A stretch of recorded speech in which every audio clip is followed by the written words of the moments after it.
Olhando assim, são só garotos. Mas aqui, jogar bola se transformou num ato de resistência.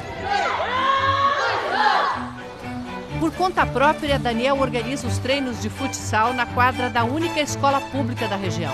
Sobrevivi nesse bairro desde de criança e assim, já tive experiência negativa nessa minha vivência aqui, mas acordei e eu luto para que eles não morram aos poucos. Nossa Senhora da Apresentação, o bairro mais perigoso de Natal. Não se vê uma área verde, uma praça. Falta de tudo. Só tem um posto de saúde. Aqui nessa escola existe uma lista enorme, né, de criança que fica 200, 300 crianças fora da escola, né? Inclusive creches. Creche só tem 2 num bairro de 101 mil habitantes. E sem creche, o que resta é ficar na rua à toa. Muitos dos moradores vivem dos restos da cidade. Carroceiros, catadores de lixo, como é a mulher que se esconde de medo e como eram o marido e o filho, os 2 mortos no ano passado. Aqui um povo, minha filha, mata um hoje, deixa outro amarrado para amanhã. E se abrir a boca dizendo assim, foi fulano que matou, cai no buraco, vai morrer também. A capital do Rio Grande do Norte conseguiu terminar o século XX como um dos lugares mais tranquilos do Brasil. Só que nos últimos 17 anos houve uma escalada brutal da violência. A taxa de homicídios passou de 10 para 70 a cada 100 mil habitantes. Natal é disputada por facções do tráfico internacional de drogas. A maioria das mortes são mortes por execução. Nós temos a disputa de territórios entre as facções, a disputa pelo comércio de drogas, e isso vem cooptando vários jovens. No Nordeste, o crime avança também para as cidades menores. Em 2005, 157 municípios com até 100 mil habitantes na região tinham taxa de homicídios acima da média do Brasil. O número subiu mais de 200% em 10 anos. Ninguém. Meio-dia de quinta-feira, antes do feriado da Semana Santa. É a única delegacia de Macaíba que tem mais de 90 homicídios por 100 mil habitantes. Quando a violência cresce tão rápido, a estrutura precária de investigação não consegue responder. Ô filhão, dá licença agora é minha vez. O trabalho de Paulo, perito criminal, aumentou tanto que ele precisa fazer laudos em casa. Você se sente frustrado? Sim, porque o objetivo maior da nossa perícia é auxiliar a justiça e a sociedade, né? Porque a perícia criminal é fundamental para reduzir a criminalidade. No Instituto Técnico Científico de Perícia, não há laboratório de DNA, nem programa de computador para identificar impressões digitais encontradas nas cenas de crimes. Quando aparece um suspeito, as digitais têm que ser comparadas manualmente. E são só 23 peritos em todo o Rio Grande do Norte. Você pode até produzir, mas o que esse laudo vai gerar de informação para a investigação? Vai ser um laudo apenas de constatação, simplesmente, ou vai ser um laudo que permita chegar na autoria do crime? E com essa quantidade enorme de perícia, realmente fica impraticável você chegar nessa autoria delitiva. Nós temos que melhorar nossa taxa de esclarecimento. Para isso, temos que investir em investigação e não em patrulhamento ostensivo, que tem sido nossa prioridade historicamente. Há um mês, o Fantástico procurou a Secretaria de Segurança do Rio Grande do Norte para se manifestar sobre o aumento da violência, mas eles se negaram a dar entrevista. Esta semana, a secretária decidiu falar. São 13 anos sem concurso para a Polícia Militar, 8 anos sem concurso para a Polícia Civil. Então, temos uma tropa velha, diminuta, e enquanto a criminalidade aumenta, o número de policiais diminui.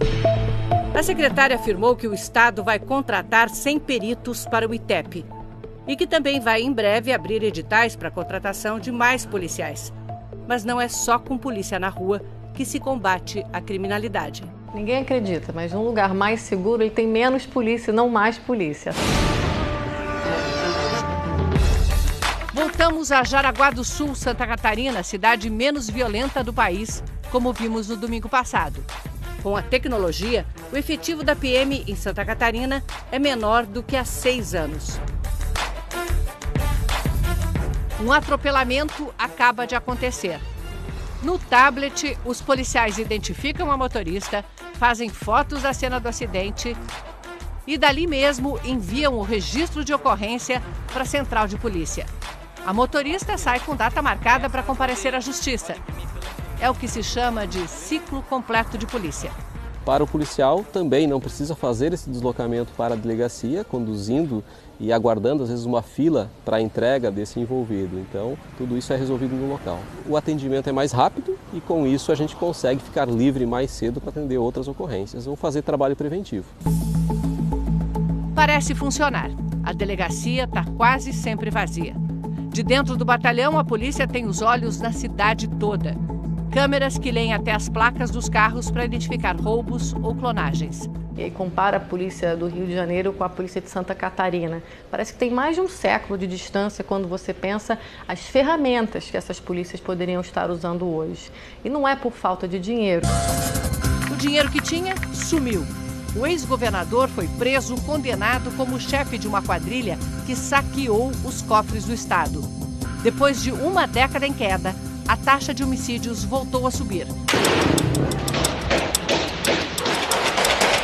Há 46 dias, a vereadora do PSOL, Marielle Franco, foi assassinada quando voltava para casa. Um crime ainda sem respostas. Como responder se a estrutura de segurança está caindo aos pedaços? A Polícia do Rio usou promoções para compensar os salários baixos e a falta de aumentos. E com isso, criou uma distorção. Hoje tem mais chefes do que subordinados, mais sargentos do que soldados. Além disso, para cada coronel da ativa, tem 6 na reserva. Só o pagamento de salários e pensões de policiais consome 95% da verba de segurança do Estado. Ano passado, o investimento em inteligência na polícia foi de pouco mais de R$2 mil. Se o dinheiro é mal gasto, nem R$500 bilhão faz efeito. Em 2014, por mais de um ano, as Forças Armadas patrulharam a favela da Maré. Quando saíram, a comunidade voltou a ser dominada pelo tráfico. Com os mais de R$520 milhões gastos na favela, dava para comprar um colete à prova de balas, uma pistola e um fuzil para cada um dos 44 mil PMs do estado do Rio. E ainda 20 viaturas novas e equipadas para cada batalhão. Nosso entendimento é que a nossa missão foi cumprida, o que não houve continuidade por força de ações planejadas que não foram executadas. O general que comandou a Operação Maré agora é o secretário de Segurança Pública do Rio. Richard Nunes foi nomeado pelo Comando da Intervenção Federal no Estado, decretada pelo presidente Michel Temer. A promessa, R$1 bilhão e 200 milhões para tentar resolver os problemas da segurança. A intervenção foi anunciada há mais de 2 meses, mas só esta semana o dinheiro começou a ser liberado. Carregando! Apontando! Fogo! E o pai delas foi um herói. Os desafios não são simples. A Polícia do Rio é a que mais morre no país. Foram 134 policiais assassinados no ano passado. Para proteger os policiais, a polícia tem que matar menos e não matar mais. Pesquisas apontam que quanto mais morrem policiais, mais a polícia mata. Essa resposta é uma resposta genérica para, digamos assim, castigar o crime. Eles nem sabem quem foi o autor da morte. Em vez de tentar localizar o responsável, prender ele e submeter ele a julgamento, gera-se mais violência, que por sua vez gerará também, mais adiante, mortes de policiais.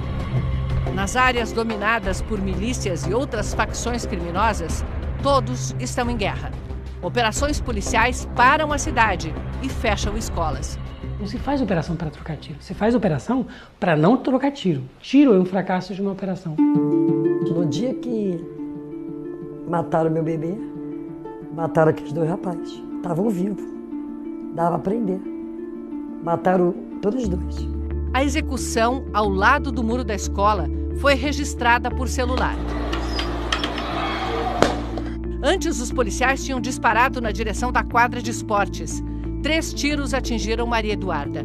2 PMs respondem pela morte da menina de 13 anos. A mãe guarda o casaco que ela levava na cintura, furado a bala e ainda sujo de sangue. Estava dentro da escola. Ela estava na hora certa, no lugar certo, No dia certo, estava dentro da escola, no lugar de criança. O colégio, né? Que era para estar guardada. E nem tanto foi dentro da escola. Como confiar na polícia se 8 em 10 moradores de comunidades têm medo dela? Se de cada 10 denunciados por crime organizado no Rio de Janeiro, 2 são ou foram policiais? Até que ponto a corrupção tem um papel importante nessa situação de insegurança que o país vive? É central o combate à corrupção. Para isso, é preciso governantes que tenham a disposição de enfrentar a banda podre das polícias e, de fato, contar com o apoio da população. Foi pego em corrupção, foi pego com crime organizado, rua e cadeia. É um dos problemas que a intervenção promete combater. Nós temos corregedorias em cada corporação e temos uma corregedoria geral unificada aqui na Secretaria, que precisam se integrar sistemicamente. Já iniciamos esse processo. Eficácia no tempo de apuração, senão nós corremos o risco até de que essas apurações não sejam efetivas. Aqueles policiais que ficam devem ser valorizados para integrar uma estratégia de segurança com planejamento, palavra-chave para a redução da violência. Há que ter uma mudança de método. A mudança de método simplesmente da política baseada no achismo, na improvisação, na reunião de última hora, do show pirotécnico, para a política baseada no método, na boa gestão que começa com um bom diagnóstico local. O Rio tem até boas ferramentas, um centro de estatísticas que mapeia as manchas criminais. Quando você tem um sistema de informações onde você sabe que horas, quais são as localidades mais propícias, né, onde tem mais ocorrência de crime, você consegue fazer um planejamento da sua segurança pública e prevenir, porque isso é muito mais barato, muito mais efetivo, muito mais humano do que só uma repressão generalizada. A repressão é importante, mas com inteligência. O Coronel Batista comanda um batalhão responsável por 500 mil de pessoas na zona norte do Rio. Os dados ajudam muito, principalmente se você tem mais da metade das viaturas quebradas. A mancha de furtos ao redor de um grande centro de comércio deu a ideia de instalar uma base ali perto, num prédio que estava abandonado. Tendo pouco recurso, você consegue disponibilizar o melhor recurso para o problema que efetivamente existe. O Rio e o Brasil podem se beneficiar com as experiências que deram certo, aqui e lá fora. Soluções milagrosas não existem. À comunidade cabe participar, cobrar e fiscalizar.